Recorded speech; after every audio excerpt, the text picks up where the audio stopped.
And ladies and gentlemen, boys and girls, and nerds of all ages, welcome to Voices from the Grid. I am joined today by the amazing, the incredible, our fabulously techno Pink Ranger, Brian Massey. Hey, what's going on, everybody? Followed very closely by the man who started this all, essentially, the Blue Ranger, Michael Lindenbaum. Sup? And last, but definitely the greatest, our amazing and incredible Snark Master, Ben Taylor, our Green Ranger. It feels good to be back. For a small behind the scenes peek, as you would have heard before episode 1, I have been very ill for most of this season. So we're recording a few of these out of order to actually have me in a couple.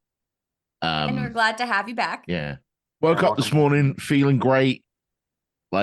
And then sat down and went, now I'm going to record this nonsense. It'd be like that sometimes. And of course, I very nearly said a bad word, which is how you know it's been a long time since I've done this. And for those that don't remember, Mania.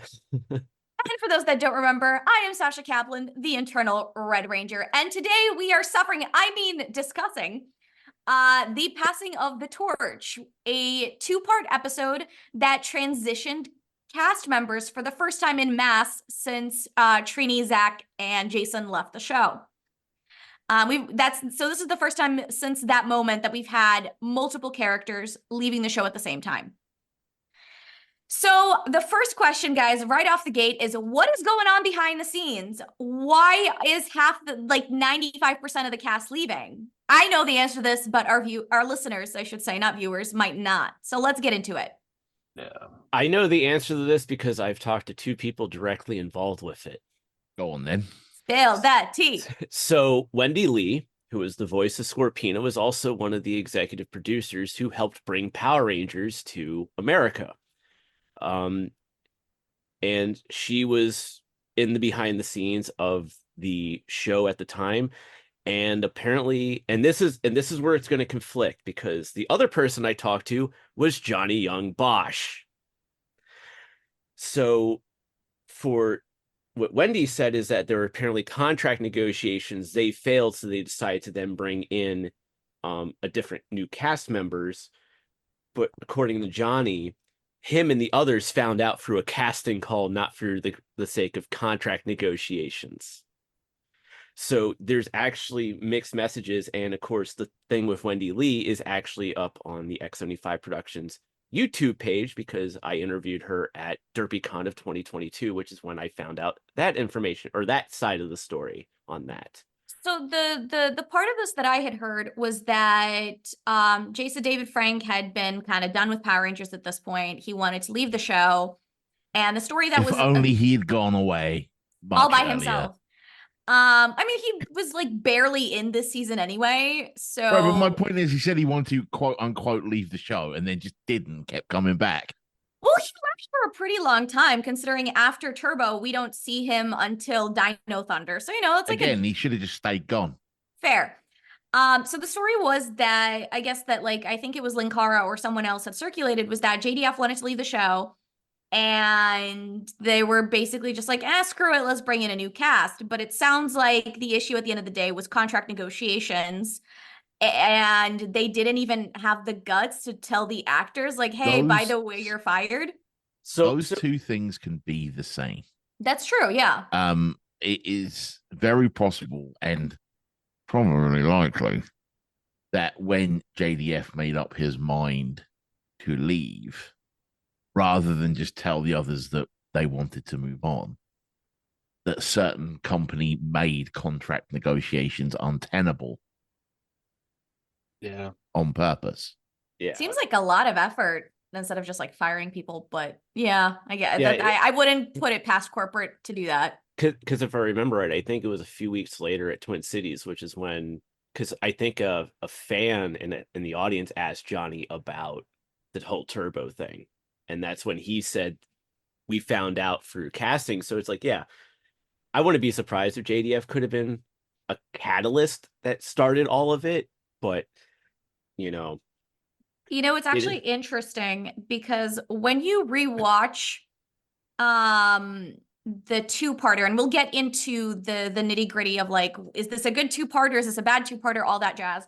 But I remember, I think you and I had a conversation about Johnny at one point, and you told me the story, and it was somewhere in the back of my mind because when I rewatched the whole power transfer, I looked specifically at Adam to see what he's doing. Mm-hmm. And I don't know if this was a choice that Johnny did, or if this is just you catch an actor for a moment or out of character, but you can tell he's not happy. Yeah. And like that makes sense in character and outside of character, right? So if it was a purposeful acting decision by Johnny, like props, it added an extra layer that would have been good to like, if the episode was like a little bit longer to really, delve into what those feelings were. But oh boy, yeah, that's Brian. What about you? Anything to add before we kind of move on to the next bit here? I mean, I was just gonna say like everything I've heard has been, it was the Tommy Show starring Tommy Oliver, and when JDF wanted to leave, you know, you hear about like all these practices that Haim Saban had in place because it's a non-union show and there's all these different things, and that's the reason why the first max exodus happened in the first place. And so I remember when this happened, and I mean, we'll get into that later, where like this is kind of where I lost interest in the show for the first time. But like, I still think it's really weird that like JDF was like, "Hey, I want to go," and then everybody else had to leave with him. And I never got a straight story, and it seems like we still don't have all of the pieces yet, and it's kind of interesting to me. It's really interesting lore that's like not about, like, it's not in show lore, it's like about the show, and it's like what What would really have happened. what would have been interesting is had JDF left by himself, you could have had a really interesting story where Adam takes over as the Red Ranger, Mhm. right? And then now you have a blue, or what was it? You have like a Green Ranger spot to fill, right? So Mhm. then, like, who would you bring in to kind of fill that? And we kind of got the impression, and we'll get to this episode in a second. There's an episode before, a few episodes before this that I think it was Mike and I that reviewed that introduced Carlos and Ashley. Yep. So if that would have been the case, like you could have had this debate of like, okay, I'm Adam, I'm the Red Ranger now. Would Carlos be a good fit to take over kind of the position of Green Ranger? Especially with him being the fact that he's coaching him in soccer. Yeah, and he did have this like teeny itty bitty moment of character, like what we call in Power Rangers character development. I don't know. I think there's a lot of possibilities here. Yeah, I think one of the biggest problems that kind of came into play was the fact that, as mentioned, Jason wanted to leave. So in the minds of the others, when it came to that contract negotiation with one person, they just let's clean slate outside of Blake Foster because he's already the new kid anyways. So And I think that's kind of where things got messy. there's an interesting thing here that sort of speaks to the larger issue with Turbo. And this is very much me putting on my adult taking a kid's show too seriously hat. The show needed a change. It absolutely needed a change. What they decided to do was to change the entire cast. But what they should have done is changed the cast they had by letting the characters grow up. They just graduated high school. There could have been this very interesting dichotomy about, do I go to college? Do I get a job? How do I balance being an adult and a Power Ranger? Like, they could have put much more emphasis on evolving the characters they had.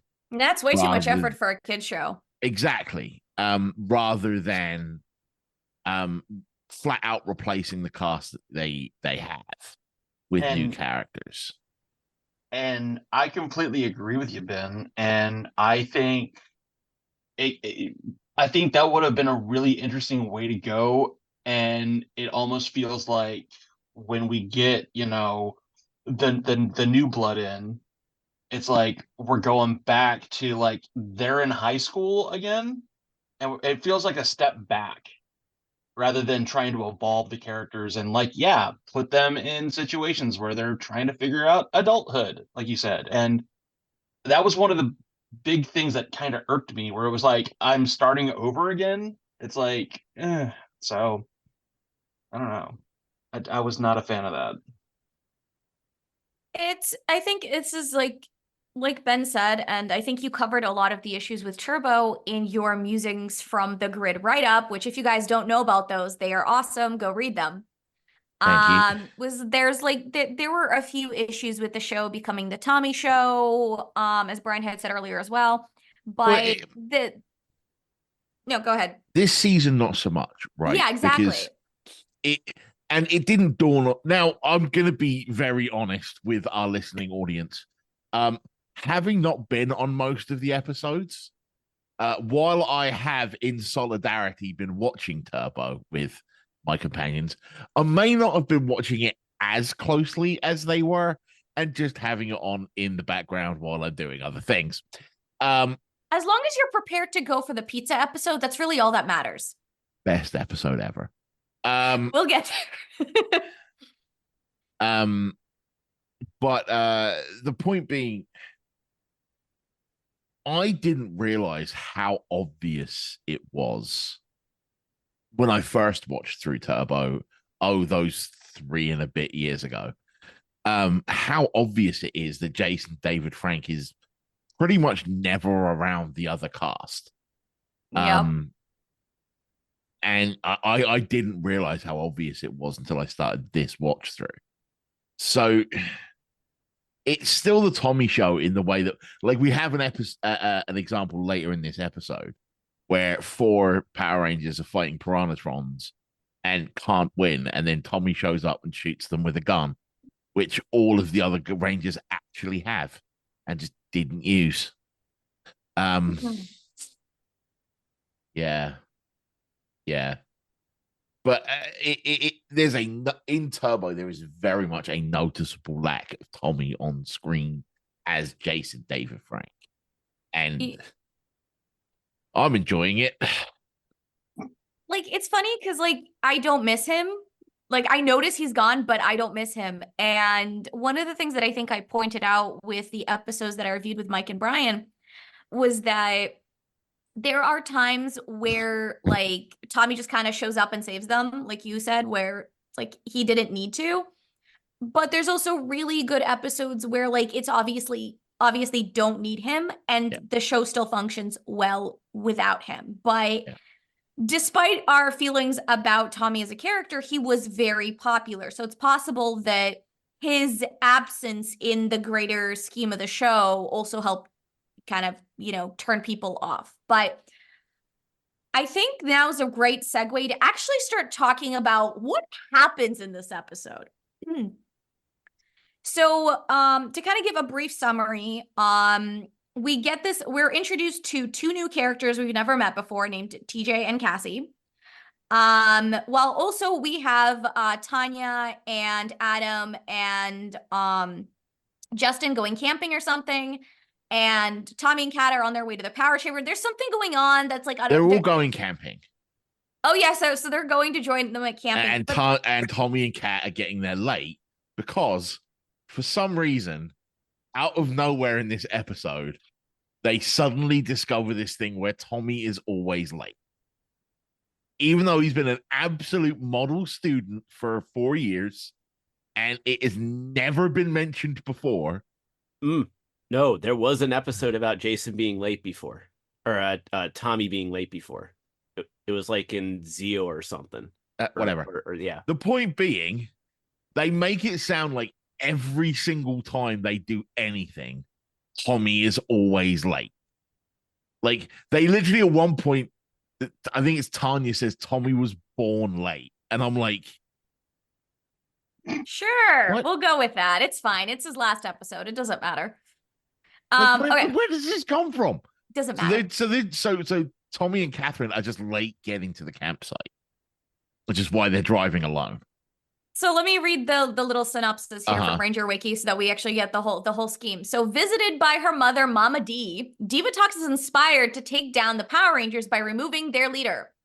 While heading to the outskirts of Angel Grove to go camping with Adam, Tanya, and Justin, Tommy and Kat are ambushed by an army of Piranhatrons, with Tommy being captured to be dumped into the vortex of eternal doom and sorrow, while the others fight the Flamite at their campsite. Luckily, a pair of young teens in the midst of a moving to Angel Grove, even though Cassie's heading for Stone Canyon, but that doesn't matter.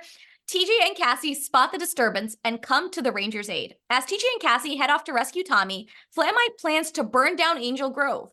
Carlos and Ashley help bring a group of children to the youth center, while the rest of the Rangers attempt to put out the giant fire. On top of all of this, time is running out, for reasons that are never explained, for the 4 eldest Rangers who must pass on their powers to worthy successors by the end of the day. Reasons not explained. Your contracts are up.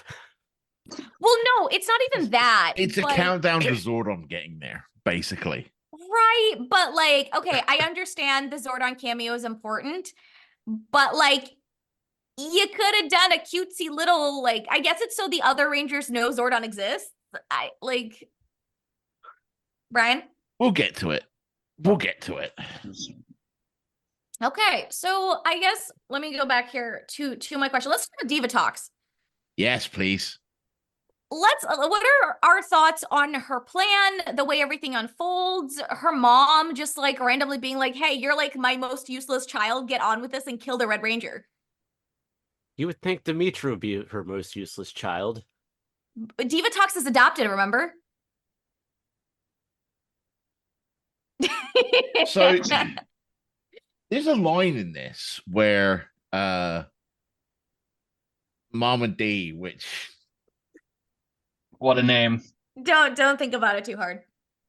says the people no longer think of Divatox as a witch. They think of her as a wimp. And I'm like, I was unaware she was supposed to be magical. Because everything she does is based around technology. Yeah, Her everything that brother's she's also done. not magical. Yeah, everything that she's done so far has involved in some way, shape, or form, like a bomb or something with like Yeah. a timer. How is that magical powers? Do my whim. There were a couple of moments in this episode since we're talking about Divatox. And I'm sure I will talk about more about this when we wrap the season up. There were a couple of moments in this episode that just made me go, God, I'm glad the internet wasn't existing back then. Like, there's a moment like where she's like right at the end of the first episode where they've captured Tommy and she looks down at him and goes, he's at my feet where he belongs. And all I could see was the internet going, step on me, Mama Divatox. It was just, I have nothing to say in response to that, so keep going. I could just, I can imagine, like, I know I came to this as an adult, but like, I could see Divatox being a formative experience for some young men and young ladies and other people's. Oh, For those that watch the show as it aired, let us know on Twitter if this is the case. At VFTG_PR. yeah, I love Divatox. I've gone on record saying she's my favorite villain, maybe ever, but definitely of the Zordon era. I love that she's so over the top. I love that it's so hammy. Her plan, however, to remove the Red Ranger and having to be told that by her mother, bothers me slightly because that should have been the first thing anyone thought of. But then I realized that the line is remove the leader and the rest will fall, and all I could think was JDF did a good job of that himself that season. Oh. Damn. So there's a part, I think it's in the first part of the episode, I want to say, that I started laughing hysterically because it's so dumb. So Tommy's captured. Right, he's in this cave, and Divatox is gloating as she's smearing peanut butter on the rope. And I'm just like, just cut the rope. Like she's literally pulling a Dr. Evil where it's just like, no, I'm just gonna like go away and like let that happen and assume that it worked. And I'm like, why? Right, but you could have said the same thing about like the green candle, right? Like they just set it on fire and let it burn. I'm like, put it in the fucking microwave. There's no microwaves on the moon, Ben. There's plenty of microwaves on the moon. It's in space. There's no microwave in Rita's castle. I'm sorry. But you know, Blowtorch at it. this is coming from the space pirate that sets like a 2-hour timed countdown. So like, I shouldn't be surprised. But the sheer silliness of it definitely got me. Also, can I just point out something too, where Mama D says, "Why not use the vortex of eternal doom and damnation?" It's sorrow, not right. It's doom and sorrow. It's not in use right now. And my first question is, why is it not in use right now? Is there a 1-person limit? Like, if you have something that OP, why aren't you using that every fight? It's like, well, it probably needs to reset. Yeah, like it's got a maintenance cycle. Yeah, you can only put 1 person in there at a time. It's didn't put enough quarters in it to make it work or something. Like, you know how racial you know how Racial Ghoul has that like resurrection like pod, whatever the Lazarus pit, the Lazarus pit, right? So like it's like the opposite of the Lazarus pit. You don't want too many things in there at once. That's gonna mess somebody up. Or it's like the Sarlacc pit where you put something in and it's got to devour. It's got to actually digest it before the next thing can go in. I'm gonna tell that to Boba Fett. Okay, so any other thoughts on Divatox in this episode or her mother?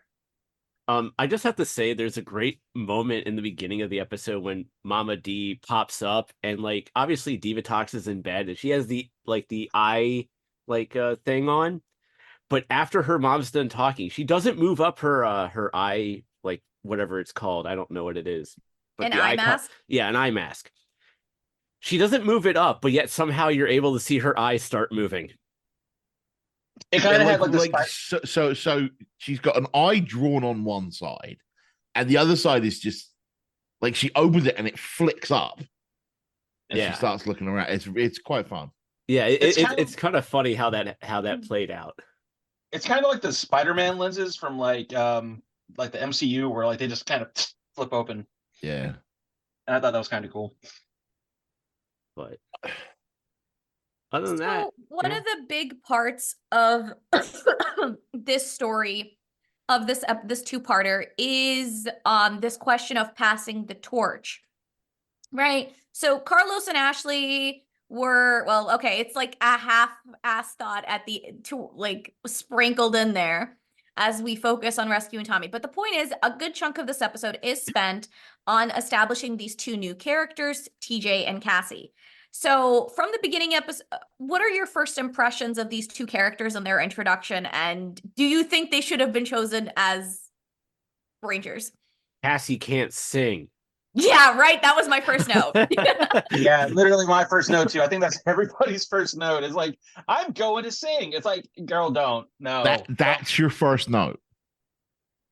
Not that 2 high school age teenagers are riding a Greyhound bus cross country with no family to places where they don't know where they're going, where they're going to stay, or otherwise be around. Well, no, Cassie was heading to her aunt's in Stone Canyon. But there was no one on the bus with her. I mean, they're like 16. It's fine. It's the 90s. And not only that, but TJ's going to his father's baseball coach. And I'm not talking about where they're going, but the fact that Cassie never actually makes it to Stone Canyon. Who does she live with? Well, she's a Power Ranger. Yeah. Demetria fixed it. It's fine. I'm talking about on the bus with them. So I can say that definitely at that age of where they're at, which is like 16, 17, and I know this because I've done this while flying, like Mhm. as long as there's parental consent to allow them, as like they drop them off at the station or the airport or whatever, it is fine, at that age, because, it's just how it is. It's how it's kind of always, in a way, been here in the States. So not much thought is truly ever really looked into that. But they can't be 17, 18. Because there's a line when TJ says, when I was a kid, I wanted to be a Power Ranger. And the Power Rangers have only been around for 4 years. So the guy, to be a kid, you got to be looking at that guy being 15, 16 tops. I guess 16 probably. That would make him 12 when the Mighty Morphin Power Rangers showed up. Yeah. Unless somehow, some way, like I'm not even gonna get into all that, but like that line was so confusing too, because I was like, you are a grown ass man, and you. But he's not What? a grown ass man, because we see both him and Cassie attending Angel Grove High. Yeah. Yep. It's just I don't know. That line kind of threw me off. I was like, you were a kid? And And that's what I'm okay. saying. If we're going by the and you guys always pull me up on this. If we're going by what's said in the show, TJ's at max 14, 15. Yeah. I mean, good At lord, what was it? max. Like, I started watching when I was 6, and like that means at this point, like I was 10, maybe 11. So the math is not mathing there. Unless, like, okay, so I hate to kind of be a little bit more meta here, but like I know Mighty Morphins, like when the show started, is technically the first team of Rangers, but there could have been Rangers before that, because we keep going into all of these, like later in later seasons, we get to like historic Power Rangers and like, Right. or like, but we know that that's not the case that's true. at this point, Yeah. because nobody had an idea who the Power Rangers were when the Mighty Morphin Power Rangers showed up. It's why they were such a sensation. Mhm. Right. Yeah. So, by that rationale, TJ and Cassie, because they're in the same year in school, coincidentally, are 13, 14. I still think they're supposed to be like 16. Well, then Um, I don't think he would have said as a kid. I Well, mean, technically look- 12 is a kid. Yeah, like if you're 16 and you're thinking of like yourself when you're 12, you think like, wow, I was a kid. I Because didn't. I didn't. I don't know. I think this might be a case where we're digging too deep into the semantics of the dialogue, because look, it's not like Power Rangers really understand its own continuity. So Literally what we're here to do. fair. My note here, it says, do we think Cassie could have made it to Stone Canyon and actually have a singing career? Yeah, No. I didn't think so. Nope. No. I mean, she does get one episode where she has that hit song, but yeah, it Yeah, goes well, nowhere. she needs some girl needs some voice lessons. Also, TJ's going to Angel Grove to become a baseball player, right? Yes. Mhm. Did we ever see him play baseball? Yes. We do? Okay. So both of these things that they bring up, we do see later on in the season. Okay.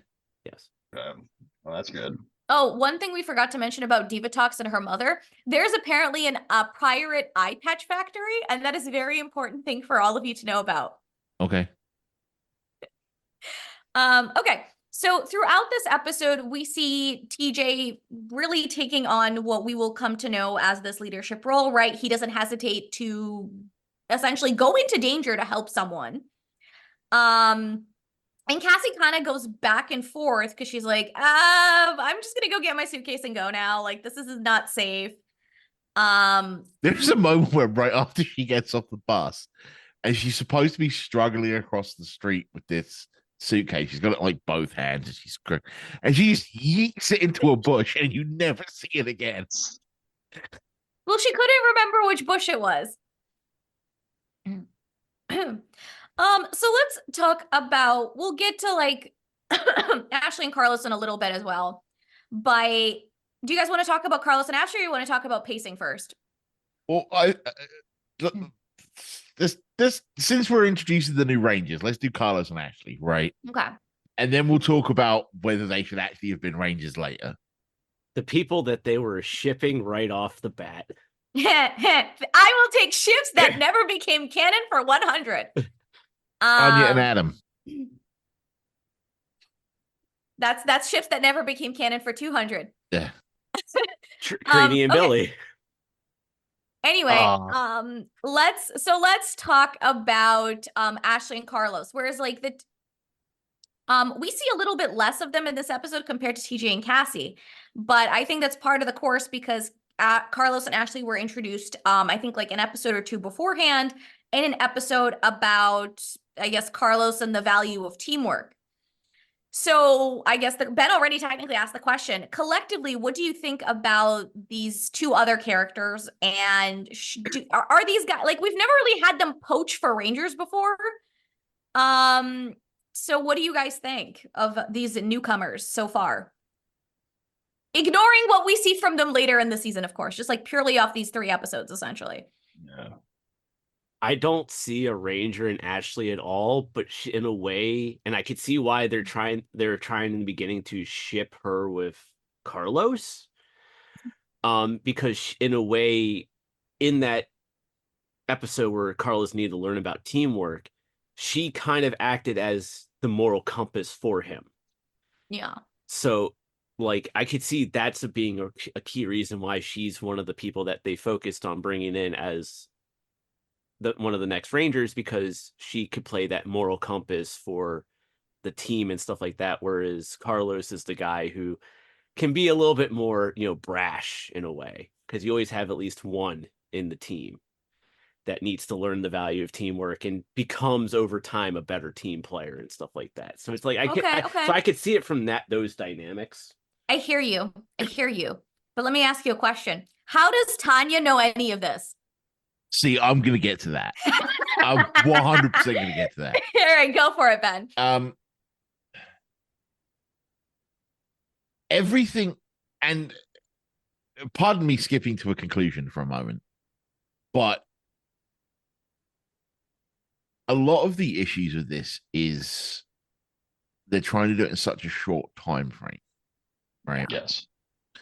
For example, referencing what Sasha just said, before Tanya hands the Yellow Ranger powers over to Ashley, they'd never met before this episode. And they exchange maybe one line of dialogue. And yet, according to Tanya, quote, "You showed compassion and integrity, Ashley. I choose you with pride to be the new Yellow Ranger." I noticed because I watched you from the window. Yes. I'm watching you, Ashley. Hello.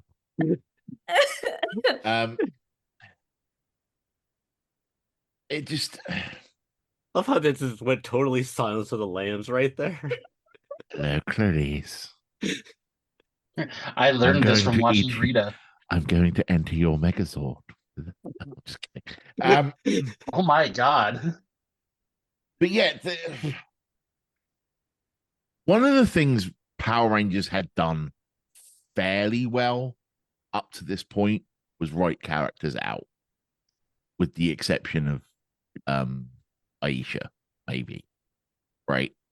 Even though they did give her a bit of an arc, it just felt a bit out of nowhere, right? Yeah.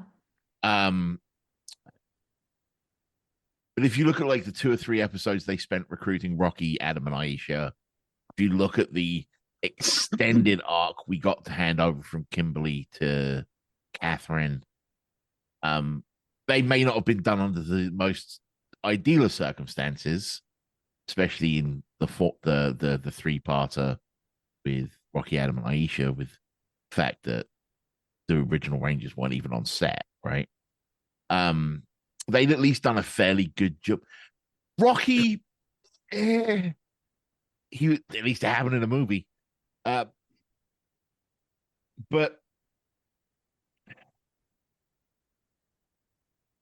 I don't think this was, I don't know, the only one of these people that spoke to me as a ranger was TJ, because he's the only one that's just doing it. Like, I don't know. TJ just like doesn't hesitate. I think that's Yeah, really he's like just both feet. I think he also just has that understanding of that being a good person means you just you have to step up and you have to Yeah, get in there and get your Mm-hmm. hands dirty, and I think that's why he speaks the most as a ranger. yeah. Of he the also four. like gets to do the most heroic things. And you Like know, get TJ's get cooked into a pizza. we're not there yet. Hush. Best episode. We're really hyping this pizza episode for people. Cannot wait for that pizza party. It's literally the next episode we record. Yeah, I know. Anyway, the point being that like we see why not only is TJ the Red Ranger, but why he's ultimately the one to lead them in Yeah. the next series of episodes, because Yeah. and we'll learn throughout the course of the rest of the season that he's a very compassionate, very like genuine person who likes helping others and all this other stuff. But this episode really does a great job of establishing not just him as a character, but what he would be like as a ranger. Whereas with like Cassie and Carlos and Ashley, we might not inherently, other than the fact that they're like, you know, decent human beings, as all rangers are, we don't really know what they're going to be like as capable fighters and rangers. Although we know Cassie's capable of at least attempting to fight. Like, you know, considering she's fighting, you know, these like monsters and like armor aesthetically, like she did a decent job. If I can make an argument, because one of the things that we lament an awful lot on this show is this show didn't need to be a 3-parter. This didn't need to be a 2-parter. Oh my God, why are there so many episodes in this story arc where it's obviously filler? I would make an argument just in terms of trying to build up these characters more and show the audience that these people are worthy of being Rangers, that we could have at least dedicated another episode, possibly. If not, maybe tighten up some of the writing or something. Because, like, for instance, TJ goes off to that cliff because he sees that, you know, green slime leading up to the cave, and Cassie's just like, all right, peace. And then, like, He's in somehow front of she him. gets in front of him, and I'm like, that makes no sense. And she's like, well, I can't abandon you. And I'm like, what? Okay. And like that just I don't think this needed to be any more than 2 parts. But what I think they should have done is put more time into the transition. Yes. So we should have had like a couple of episodes to get to know TJ. Should have had a couple of episodes to get to know Cassie. We should have had more than 1 episode to get to know Carlos. It would have been awesome to have had that 1 episode with Carlos where he's having the teamwork issues, and then to have a 2nd episode where you start seeing those teamwork issues being resolved, right? It would have nice to have been to know anything about Ashley. Literally anything. Besides that, she's a cheerleader. So interestingly enough, it does bring up the question of when the like contract negotiations broke down and when the ultimate decision was like, screw it, we're gonna recast happened. Because if this was something, it kind of seems like it maybe happened like after a few like Tommy leaving was probably something that was discussed before they started shooting Turbo, or at least the show, the show. So that means they were either scrambling to figure out what to do.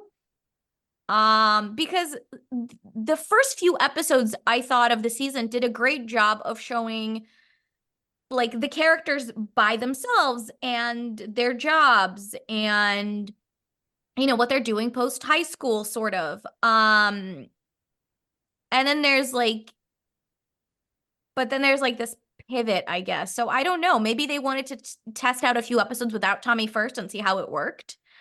And then I don't know. It does kind of beg the question of like, when did they start even thinking about recasting, and when did they ultimately cast these new guys?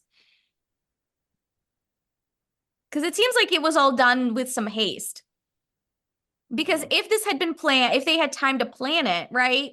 Let's say at the end of Zio or during the filming of the Turbo movie that no one Yeah. asked for, you know, JDF's like, hey, just a heads up, I think it's time for me to go. Like, I don't think they had a lot of time to cast and establish, because then what would have been interesting is kind of what they did with Adam and Rocky and Aisha, was introduce kind of either introduce them all together or one at a time. I think one at a time would have been better.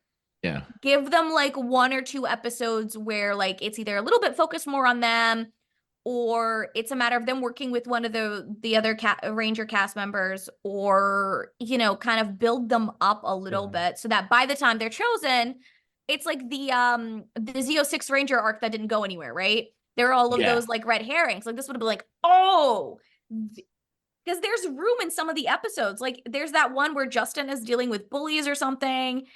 And a bunch of other things that are happening where like you could have established other actors as like red herrings to then ultimately when it's revealed like, hey, these are your new 4 Rangers, you're like, oh, this makes sense, we like these guys. Just like when Tommy became the White Ranger, there is like at least 3 to 4 different red herrings on that one. Yeah, exactly. I've got an idea for how to introduce them and make it seem a little more organic. And I want your opinion on this, because we start off this season with everybody graduating. Yep. What if instead you have it where it's a parallel where like them leaving and also choosing new Rangers is they're graduating from high school and also graduating from being Power Rangers. And at the beginning of the show or the season, they're obviously the seniors, and then you've got Justin kind of getting accustomed to high school life, but then you also introduce these new 4 as the freshmen, and they're just starting high school. They would have been too young. Yeah, I think like I like the idea of like, oh, I think what they should have done, taking Brian's idea but kind of changing it a different way. You go, okay, you guys have graduated high school. Your time of Power Rangers are coming to an end, and you spend that first half of that season looking for the replacements while also having the fend off Divatox at the same time. And that's where you can throw in some red herrings and the actual ones that you could potentially do. That way it cleans it up a little bit, and it doesn't feel like it's as hastily done too. Because I honestly don't know if the contract negotiations were before they even started filming or if it happened during filming that led to how they got to the point that they are now and how soon they might have gotten the actors that eventually became Rangers. So there, that could have been the thing. There could have been no foresight at all, which is why we got it the way we did. I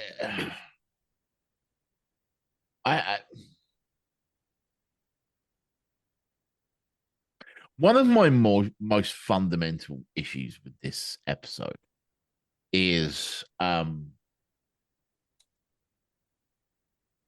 we previously reviewed an episode in which Zordon went to the Power Rangers and went, hey, you're growing up. I don't want to dominate your life into being a Power Ranger. Here is your choice. You may leave or you may not. And they all chose to stay. I hate the idea that Power Rangers have to be in high school, because believe it or not, 90% of Power Rangers seasons, they're not in high school. There's only like 4 high schools in the history of Power Rangers, if I'm remembering rightly. And there's been 30 odd seasons. I think the idea of like, you're graduating high school, you can't be Power Rangers anymore, is not only not bad, but slightly problematic. Feels like Zordon's grooming children. I mean, he technically kidnapped him in the first episode. But the point being, I don't think that is the way to have done it. I think the way to have done it would have been, if you wanted to introduce high schoolers as the new Power Rangers, use Justin as your lens. He's just joined Angel Grove High.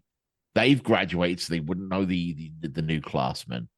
So it would have just been Justin meeting people and making friends, right? So that way, you know they're good people because they're friends with Justin, and we know that would qualify because Justin's already a Power Ranger, right? Yes, you could have done the whole thing with like TJ helps him against the bullies, or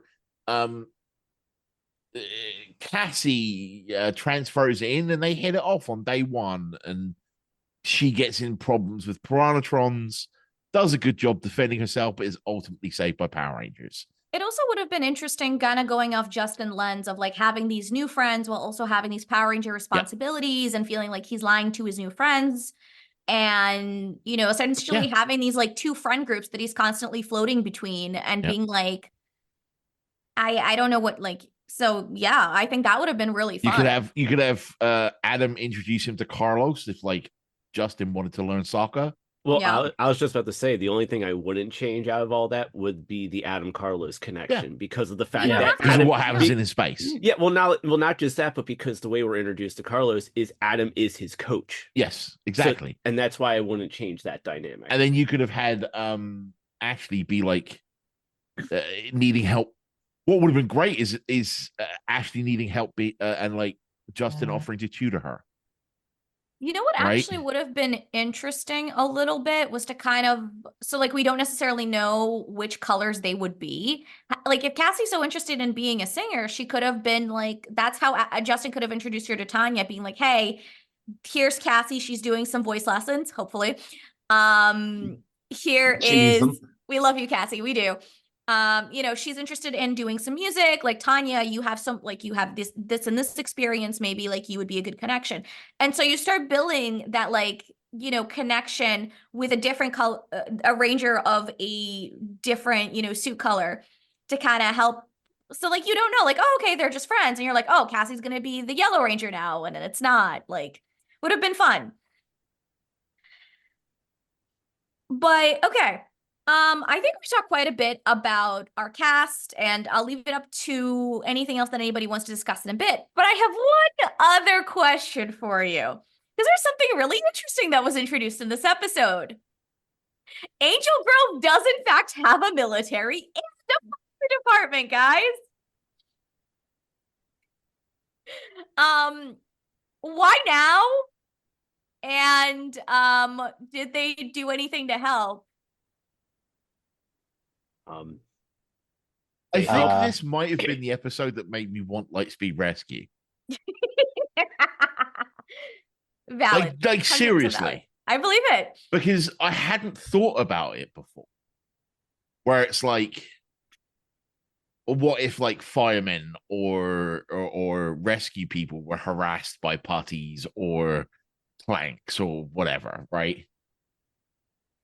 But you very clearly see in this season, in this episode, that like everyday fireman is not going to hang around and fight a Piranhatron, right? At least it's nice to acknowledge that they're there, especially since the Power Rangers are going to be leaving at the end of the season. They need someone to defend Angel Grove.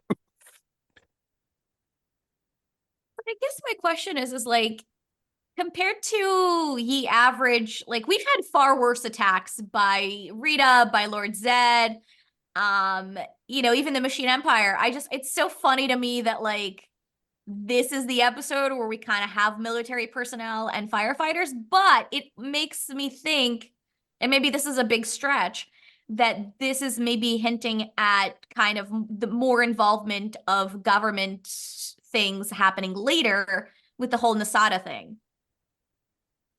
But I don't know, at this point, I'm just like throwing random thoughts into the air.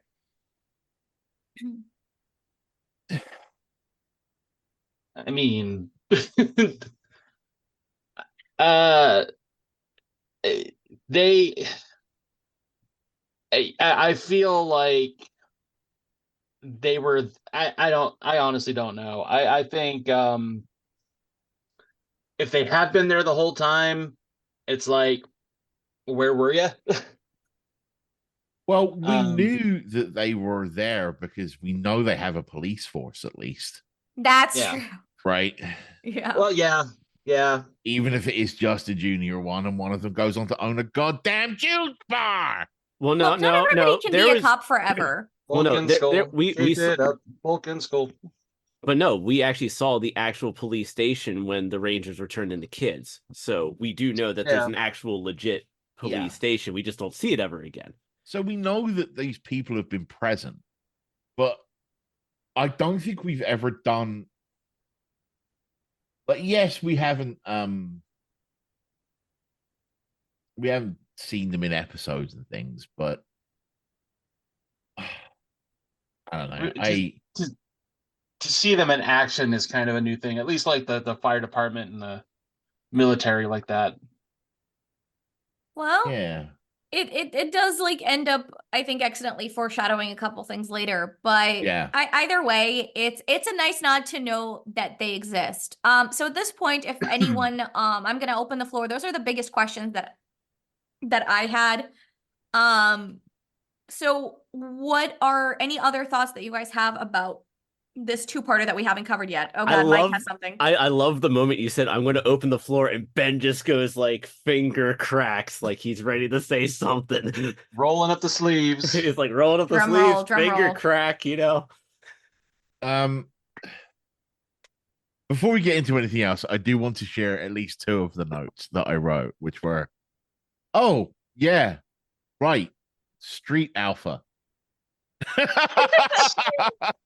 And yo, then, yo. and then, oh yeah, right, Lieutenant Stone owns the juice bar now. Yeah. The funny thing about the first note, there was an episode that Sasha and I were doing, and like of the 3 episodes, I think like the first episode of the 3, Alpha wasn't in it and didn't say a word. And then the second one, Alpha spoke, and literally my note was, oh crap, Alpha spoke. Yeah.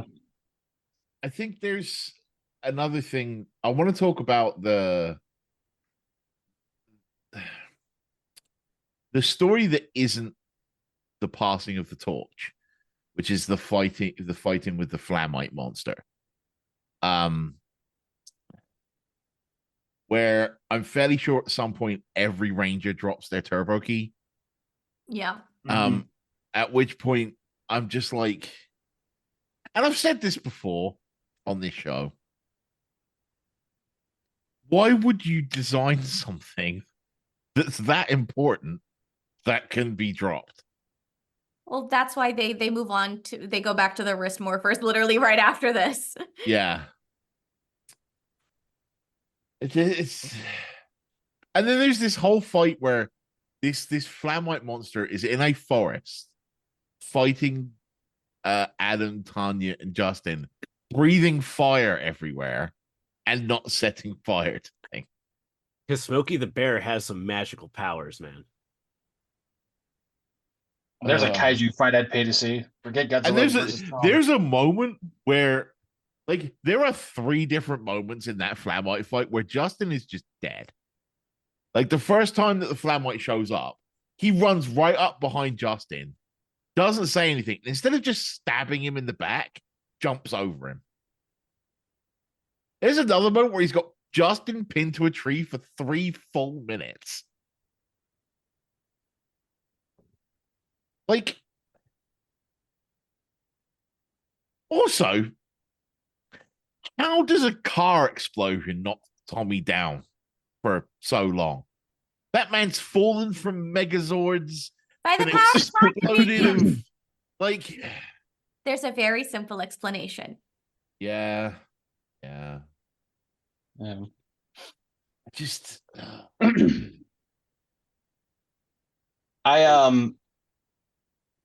Yeah. Just There's as an also this- aside, Oh there's also wait, this moment before the car blows up where Tommy's driving away from the Piranatrons on bikes.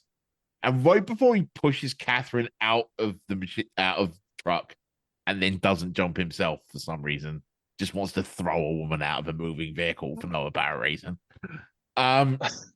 I'm done can't with you. Don't come back until after Dino Thunder. I can't do Don't this in come back race till I'm car. flirting with the hot teacher. I can't do Um, this in race car driving. Push. I'm sorry. I'm sorry. It's not me. It's you. But he's not. He's like, this is what it feels like to get a Dear John letter. I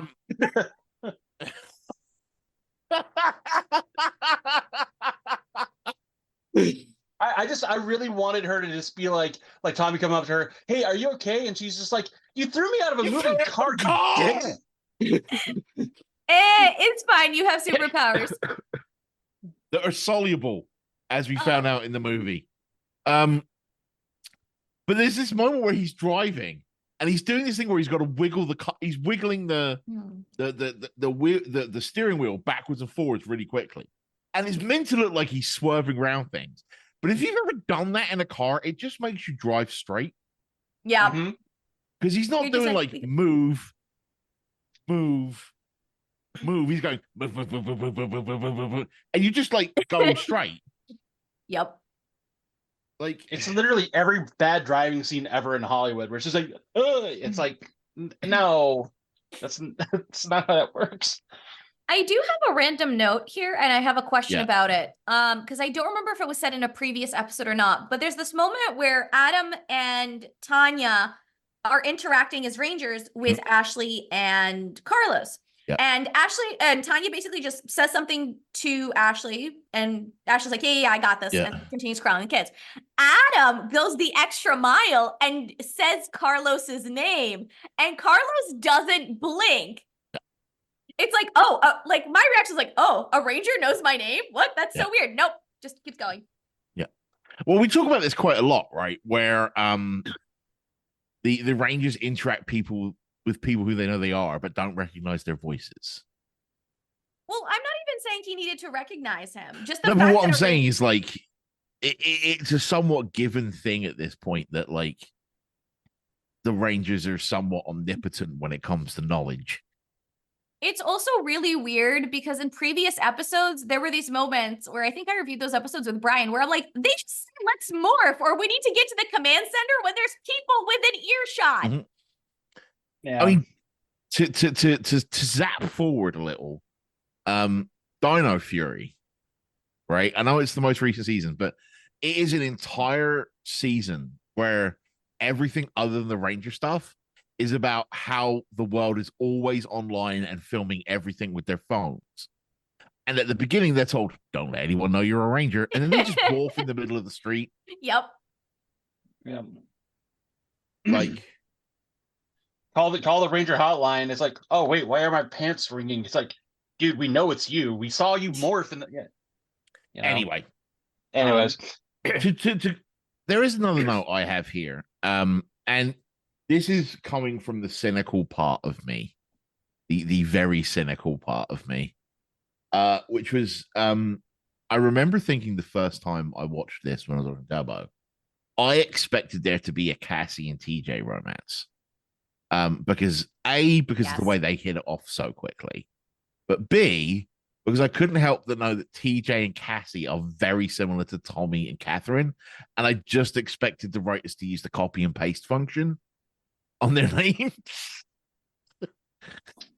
It's funny because I actually have a note about that in a later episode that Mike and Brian and I have already recorded. So I do actually make a note of that. I think it's during spoilers, guys. For the show, it's during the whole what's his name, Phantom Ranger saga. I think. Yeah. Where there's like, I think right before or right after, I make a comment of like, TJ and Cassie actually have some chemistry. Like, can we get that going? Like, no Phantom Ranger randomness. Okay. Yeah. It should be pointed out, two very notable people are missing the entire two-parter. Yeah, Bulk and Skull. And that is the legendary Bulk and Skull. I was going to bring that up as well. Yeah. I did have a note about that, but I forgot to mention it. Good call. Pour one out for the homies on that one, Yeah. So again, with me having not really paid a whole lot of attention to Turbo, what is Bulk and Skull's status at this point? Are they still chimpanzees or are they invisible yet? I think they're invisible because literally the episode right after this, they're invisible and become visible by the end of the episode. So what you're saying is they could have been in the episode, just not without any lines. No. They could be in the episode, but with lines. They were were there in just in the spirit, juice literally. bar, like Yeah, they were not just sure hanging what was out. going on. Yeah, yeah. Yeah. Yeah. Yeah. Um, That's why there are I, those two random drinks.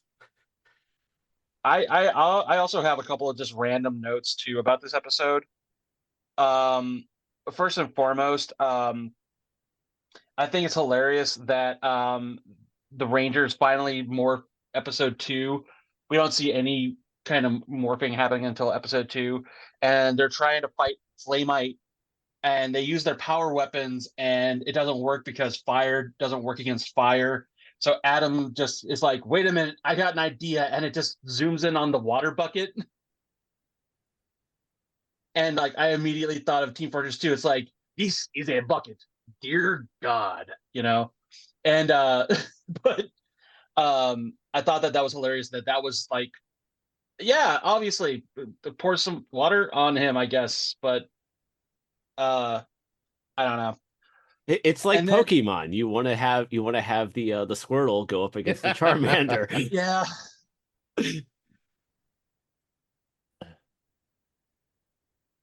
So like there's a couple of other things. There's a fight. I think it's sort of midpoint through the second episode where TJ and Cassie roll up on Catherine getting beat up by a bunch of Piranhatrons. And TJ and Cassie run up, start handling business, right? Mhm. And then Catherine just leaves. Pink Power Ranger just leaves a pair of civilians to fight Piranatrons. And I'm like, It's Tommy. it's not how a Ranger would act. It's a test. No, it's not. Because she doesn't know. I know. I just looked at it and I was like, go around, really? Just I really hate how right I was about that whole like the Poochie thing, because it literally like the Yeah. whole episode. Where's Tommy? If Tommy's not on screen, everybody should be asking, where is he? I'm like, Tommy who? Yeah, it's literally happening the entire time. Which sure he's kidnapped, but at the same time, it's like, good lord, like can we But do they don't something? really like go to look for him either. no. Like No. the Well, they're only not really given an opportunity, right? That's true. Because Carlos and Ashley are helping the kids, and then Adam, Tanya, and Justin are fighting Flamite, and Cassie, TJ, and Catherine are fighting the Piranatrons, and then once Catherine's rescued, she goes off to help the other Rangers. So there literally is only like Cassie and TJ to look for Tommy, even though they don't really know that they are. There's a really nice, and I know we talked about how like indecisive Cassie was, where she's like, I should leave and then fights, and then I should leave and then fights. It does lead to what might be my favorite line in the whole two-parter, where after one of the Piranhatron fights, I think it's after the first Piranhatron fight, TJ turns to her and goes, I should have listened to you. And Cassie just goes, I should have listened to me. Really nice little bit of writing. I do think ultimately, like, although these characters aren't the most well established, we can see at the very least why Cassie and TJ are chosen to be Rangers, Yes. right? Despite the fear, despite wanting to leave and being very indecisive about it, Cassie does come back twice. I agree. I just don't think that the reasons that Catherine gives in the ceremony are right. Oh no, yeah, that's Because 100%. Because like Catherine turns around and is like, what is it she says? Cassie, you came to my defense. I know you to be loyal and trustworthy. You will bring honor as the new Pink Ranger. No, you don't. You just know she does fight good. And is willing to help lend a helping hand, though reluctantly and fearfully. like I think if we like going off of our perspective on the show, I would say that Cassie was brave and that she proved to, like you said, she's a good Yeah, fighter. And from the she, audience's point of view, right. that's a great thing. But from specifically like what Catherine knows about Cassie, right? The line that she gives is absolute hogwash. And she just said, you saved a stranger that didn't need to help. You were brave and you fought well, right? Not you came to my face. I know you to be loyal and trustworthy. How do you Yeah. know her to be trustworthy?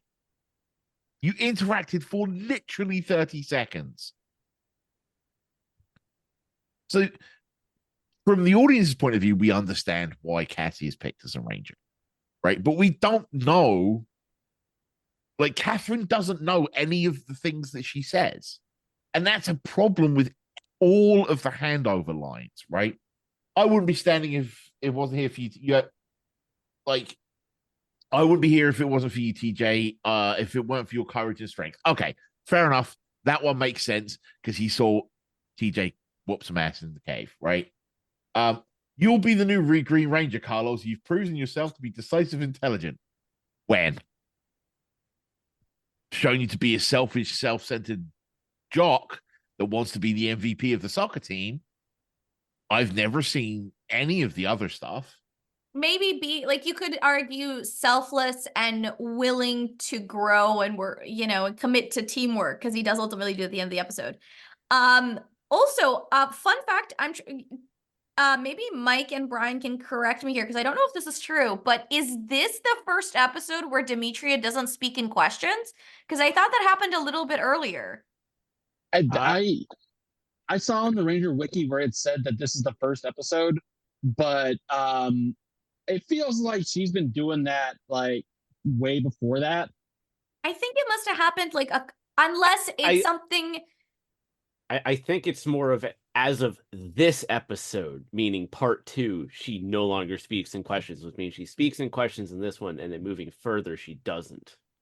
Yeah. It says as of this episode, Demetria no longer speaks in questions. Yeah. Okay. Which actually makes sense because like the whole thing was getting very annoying and grating in the first place, number one.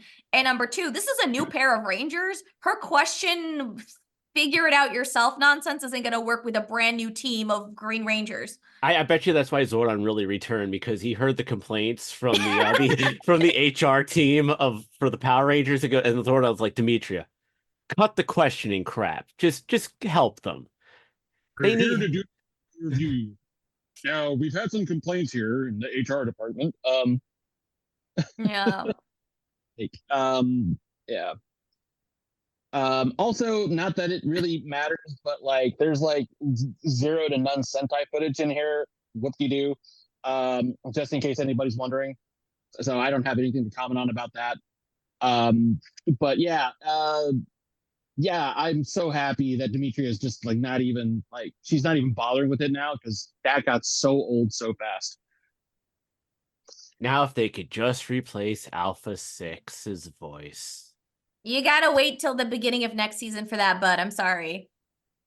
We'll get there. We're pretty good in terms of how close we are to that, but we are not there yet. Yo, please put me out of my misery. I like to put myself out of my misery right now. Stop it. Okay, final notes before we pack it in and say goodbye and move on to the greatest episode in Power Ranger history, apparently.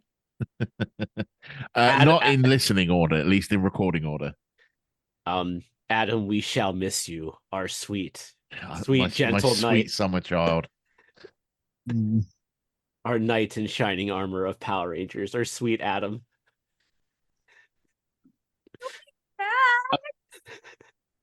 I didn't. Just I not didn't soon have- enough. We see him literally for an episode of the next season. Yeah, again, not soon enough. He should be back in the next episode because they never should have made him leave. This is true, but 'tis too late. I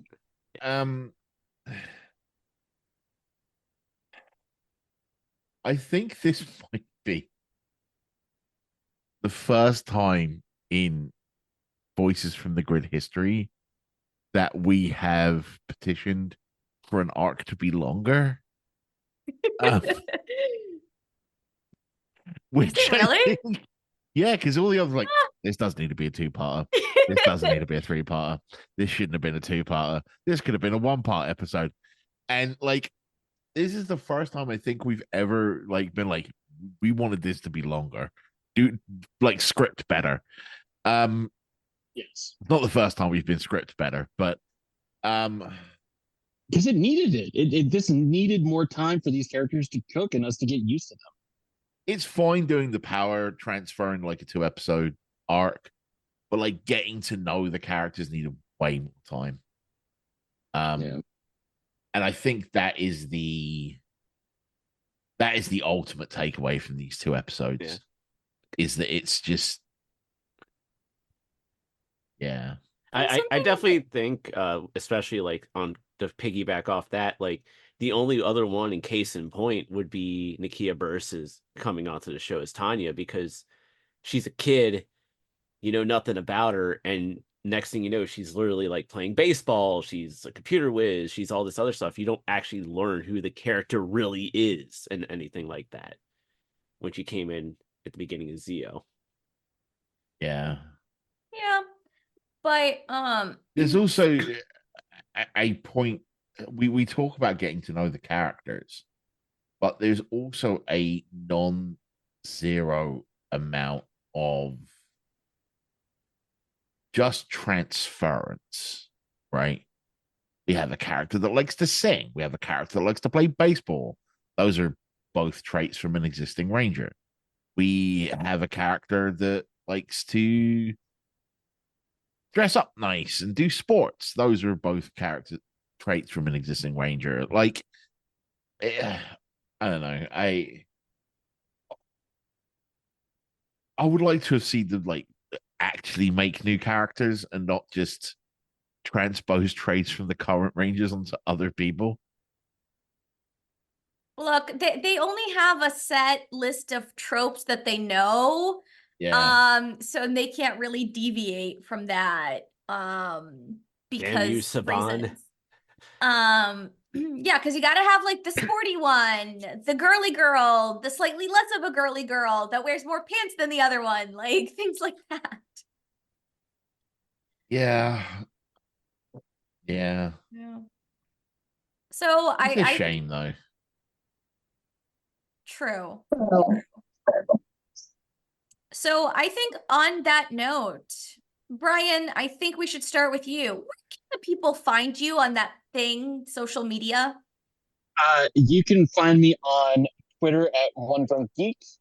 You can also find me uh, on TikTok under Blue Ranger B-Rai, where I constantly upload videos and talk about Power Rangers and Tokusatsu in general.